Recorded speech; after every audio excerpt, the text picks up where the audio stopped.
This is White Plains Week, the weekly roundup of White Plains, Westchester, and world news. With John Bailey, editor and publisher of the daily internet newspaper White Plains Citizen Net Reporter, WPCNR.com. Jim Benerofe, editor and publisher of SuburbanStreet.com and WhitePlains.com. What's happening? Who are the newsmakers? What's in store for the future? The views and opinions expressed on this program are solely those of the participants. White Plains Week is presented on Optimum Cable Channel 76, Verizon Fios Channel 45, and on the internet at whiteplainsweek.com, youtube.com, and wpcommunitymedia.org. Now, White Plains Week. Good evening, Mr. and Mrs. White Plains, Westchester, and the world. John Bailey, the Citizen-Net reporter, with the Dean of the White Plains School of Journalism, Jim Benerofe, my partner these last, how many years have we been doing this show? 19. Yes, right. Exactly, 19 years, and still fighting for truth, justice in the American way.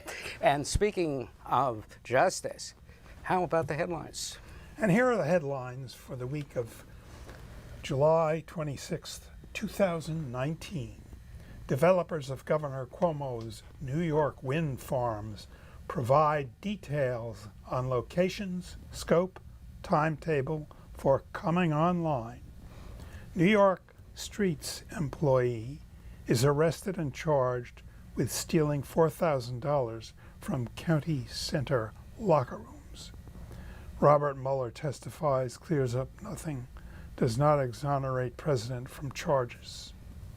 White Plains summer concerts get good weather. Census hearing unfolds in White Plains and 75 attend, raising serious questions about efforts to date to prepare for the census. Governor Cuomo signs into law an anti-discrimination law in schools and enables citizens to sue if their data is breached. Thank you, Jim. And let's go to the White Plains Week video newsreel March of Time. And this first shot of the video newsreel coming up is Governor Cuomo.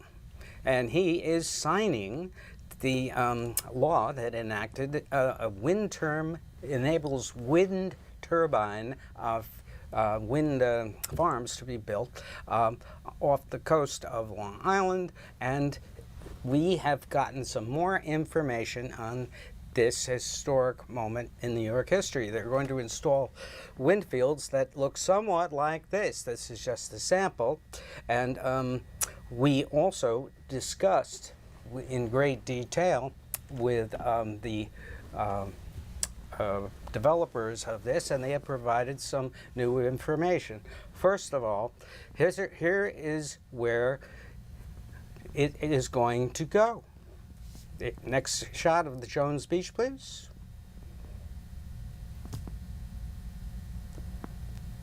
There we are, and this is iconic shots of Jones Beach, and it is going to be off in the distance, the bottom picture, and what the deep water wind location is 14 miles out from the Jones Beach Equinor, from Jones Beach, the Equinor spokesperson reports, and there will be 60 to 80 wind turbine towers built. Now let's see exactly where this is in relation to Jones Beach. The Empire Wind is going to be in the upper left-hand corner of this slide where it says Empire Wind, which is the official name for the Off Jones Beach project, and it is 20 miles east of Sandy Hook, shown in the larger blow-up in the lower left, and it's going to be 14.5 miles off of Jones Beach south. And 14.5 miles is a long distance for visibility. Now, over on the Montauk side, on the upper right, you will see a a slight rectangular, and we name this sunrise wind. And if you will note, the sunrise wind is in this diagram, and it shows it's going to be right between Block Island, which is a little blob above the yellow pipeline there, and Martha's Vineyard over to the right. This is very interesting location because, once again, we do not know at this point how many miles off of Martha's Vineyard it's going to be. But I would like to point out the past, because in the past there was a project called Cape Wind, which was defeated in 2016 by the residents of Martha's Vineyard and Nantucket, who lobbied hard at Boston's legislature to kill a bill that would have forced companies to buy a certain amount of wind power. And there you see where the Cape Wind project went. And that was going to be about a $2 billion project. It was the first of its kind, but the persons living in Martha's Vineyard and Nantucket defeated it.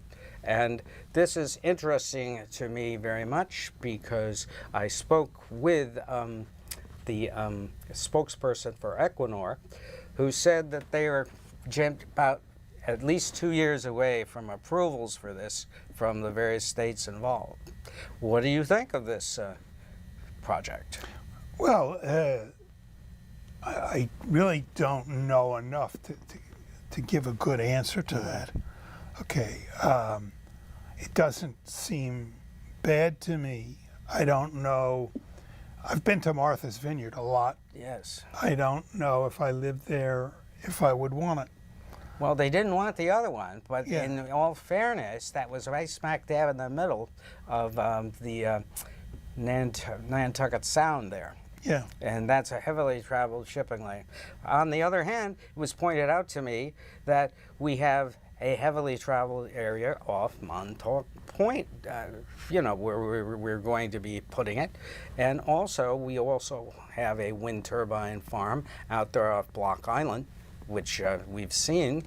And the intriguing thing, though, is the Jones Beach situation. That is going to be 14 and a half miles off of Jones Beach, and it's going to be built within federal waters. If we could have that slide once more, I just want to point one thing. Do you see that red line south of Long Island there? That red line is the start of federal waters. It is not going to be anywhere near the state boundary, which is a light yellow line. And there you see Empire Wind, which is sort of just inside the federal waters there. And that's an important point because that is not too deep.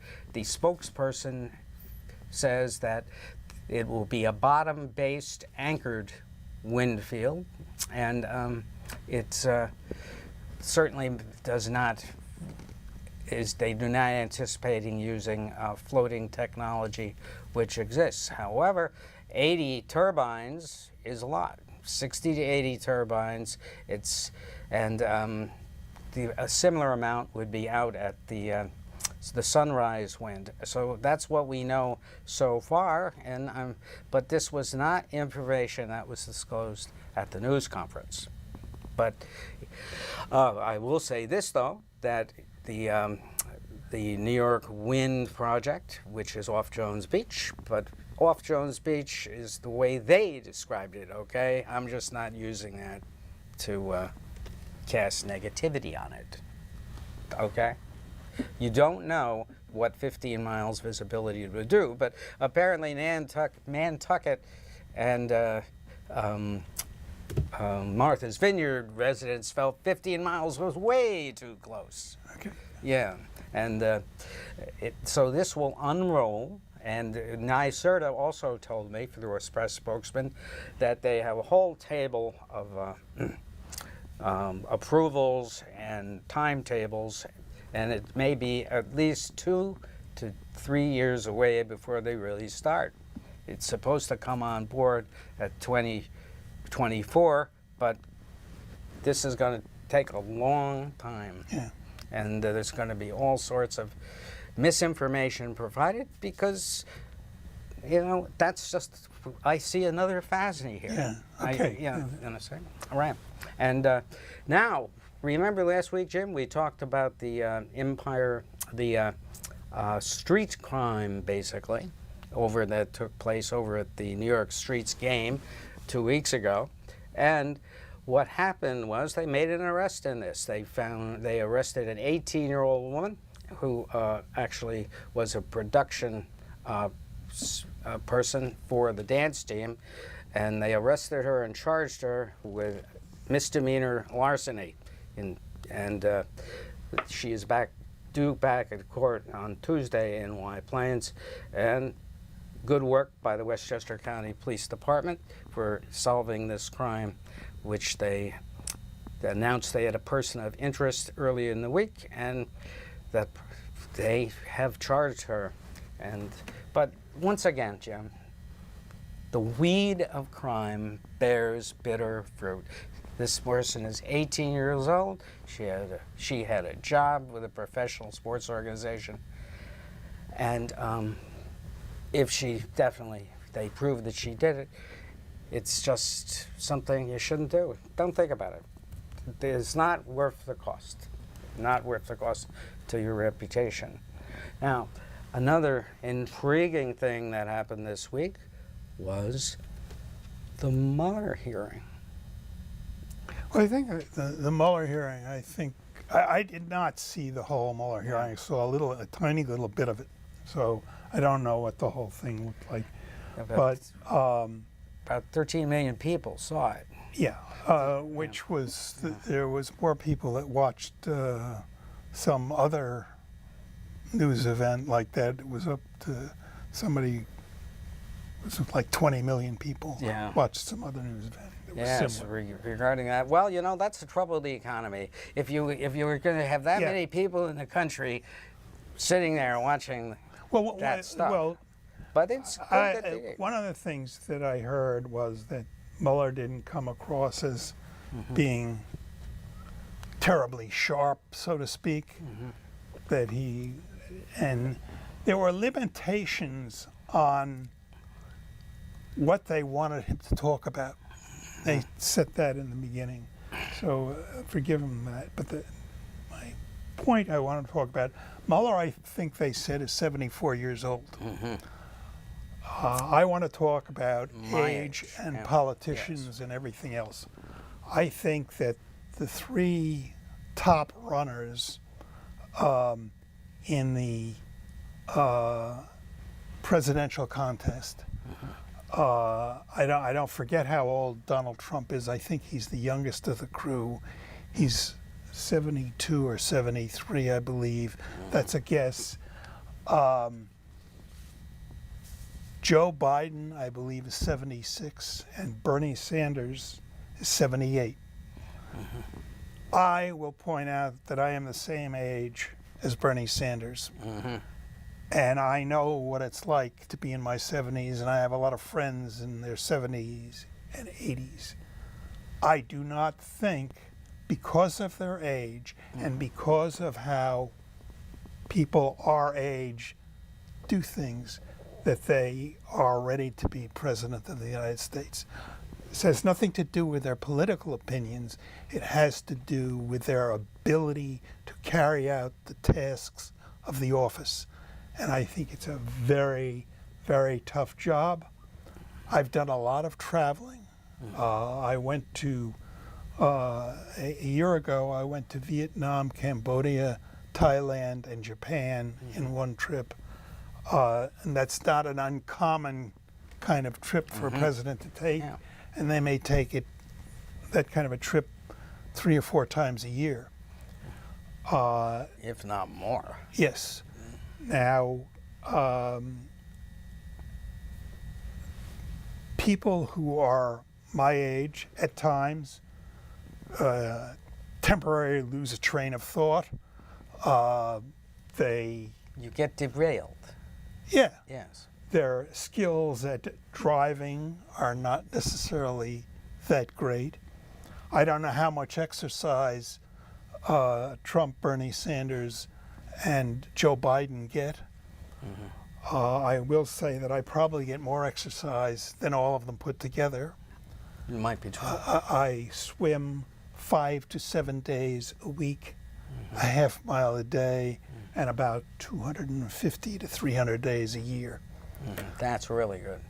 And I wouldn't want to be president. I wouldn't want to take on the tasks. Oh, you just pressure. cut back on the swimming. You might have more energy to be president. Right. But I think that the mainstream media is not paying enough attention to these age problems now. Stephen Colbert made some comments about Trump tripping up words when he was speaking. That is an age situation. Colbert is very observant, and it's really too bad that he is a comedian, because he would be a very good news commentator because he thinks and his questions are smart. Yeah, but I think I want to stress, forgetting about their political points of view, in your 70s is too old to be president, and we should also look at life insurance statistics. True, true. It is quite possible that either one of those three, Biden, Trump, if he's reelected, or Sanders, if he should be elected, could drop dead. That's right, and you No don't White House. want that. And it's a tough enough job. Everybody was worried about that, Dwight Eisenhower in the 50s about that, you know, when he became president for the second term. Yeah, And he did have a heart attack in office. yeah. Did he have two or one? Well, Yeah, I Hayes don't Johnson wrote a book about Reagan called Sleepwalking Through History. Yes, which you read. You know, and of course, didn't Reagan die of Alzheimer's disease eventually? I don't remember. I lost track of him after he left office. But I think that, and the last two presidents that we had before Trump were young men. One perhaps not as diligent as he could have been as the other. I mean, in understanding issues, you know. But be that as it may, you bring up a good point. The media Age is a real issue. Yeah, the media does not even go there. It's like a third rail with them, and they're not doing a good job saying, well, how would you conduct yourself? Who would be your staff if you became president?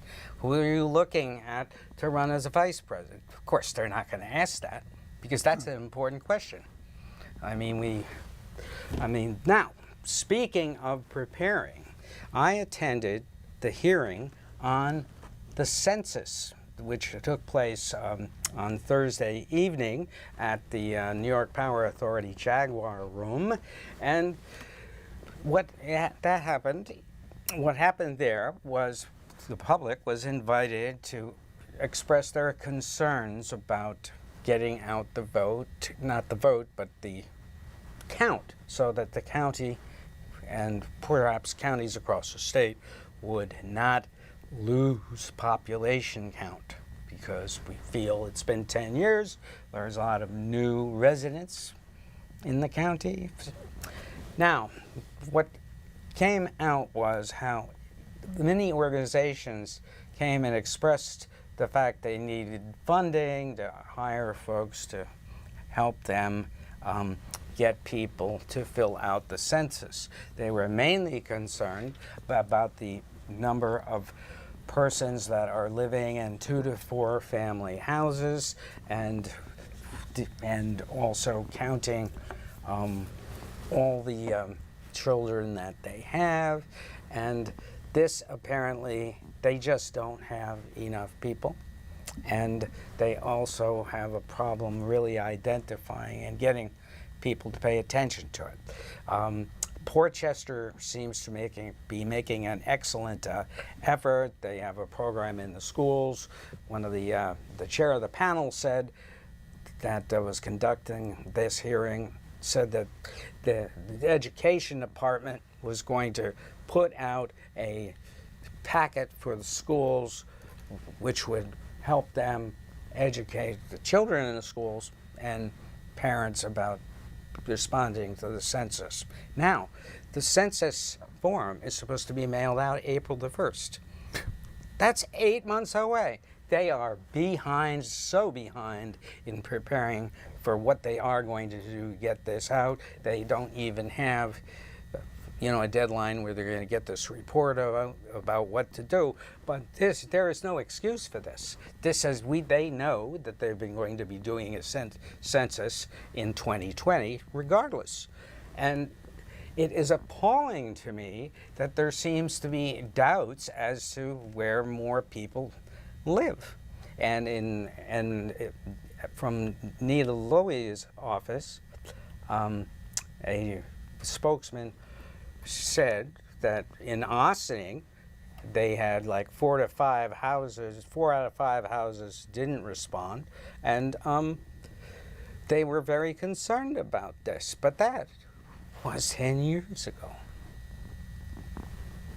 So, to my way of thinking, they have done nothing keeping track of this growth, and I would suggest that they have to really involve the cities and towns and the assessors to identify every owned residential building, house or apartment, get a basically estimated head count out of the owners who live there, and go from there. And if you don't get an appreciative count, you go in there and make an effort to do that. That is the smart way of doing it, because it's like maintaining a mail list. See, I'm getting more like Trump every day. I'm misspeaking, Okay. But what do you think about that? I don't think that violates any owner's rights, and it certainly would identify a universe that you should have versus the universe that reports.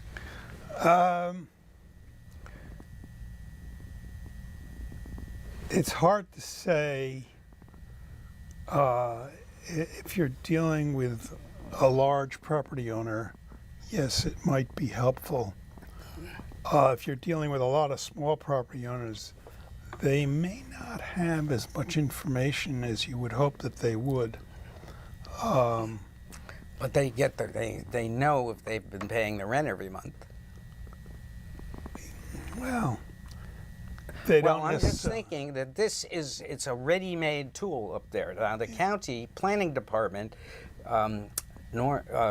planning commissioner, county planning commissioner Norma Drummond spoke, and she spoke to me afterwards saying the county has worked with some towns who have volunteered on a basis, and they've identified some 400,000 residences, and so that was a good job by the planning department doing it, and we need more of this fast, and we need more information put out, and there has to be much more ways to involve people who perhaps are afraid of, exposing the fact that they live here, Well, and this is a problem. They're not going to, I don't know what the mobility of the population is these days. When I was managing apartments, we used to do 2- and 3-year leases. Mm-hmm. Now they do 1- and 2-year leases. Mm-hmm. And part of that is, I suppose, to get more rent. But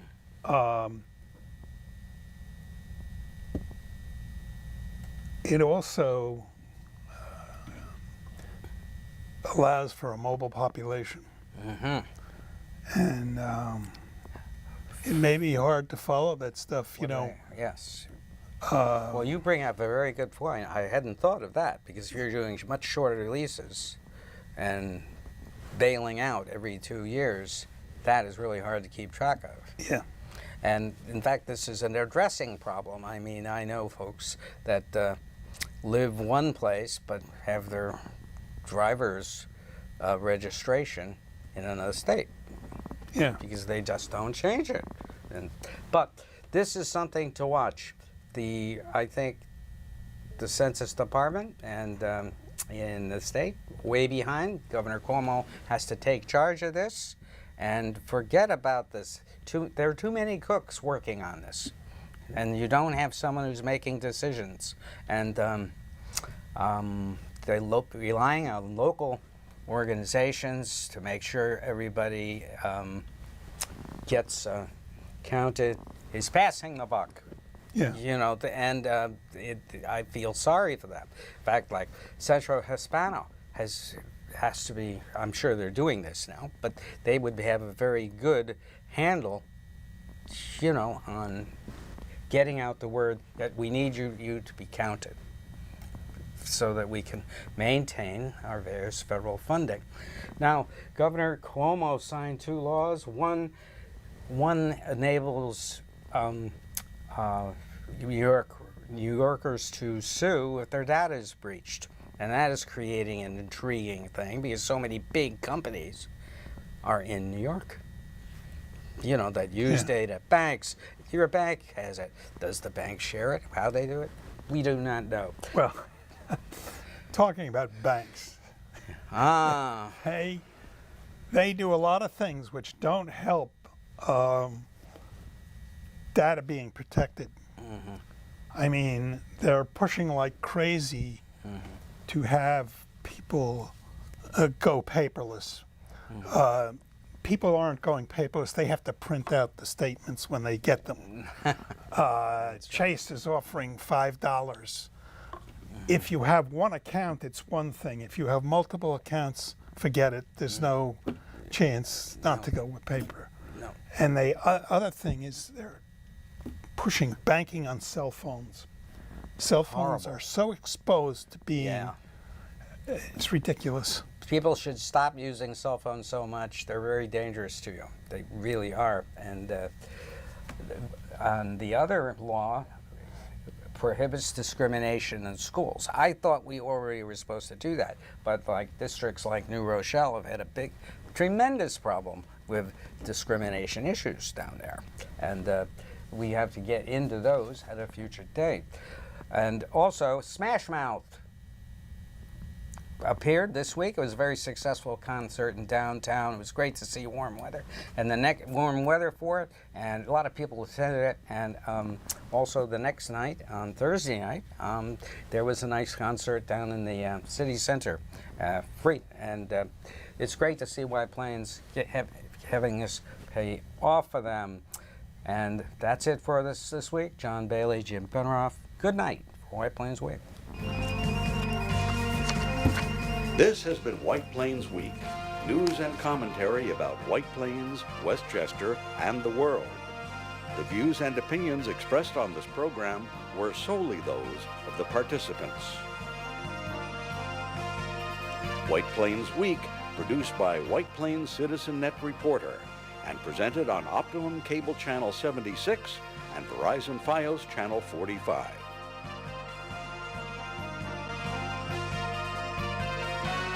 You may view White Plains Week anytime on the internet at whiteplainsweek.com, youtube.com, and wpcommunitymedia.org.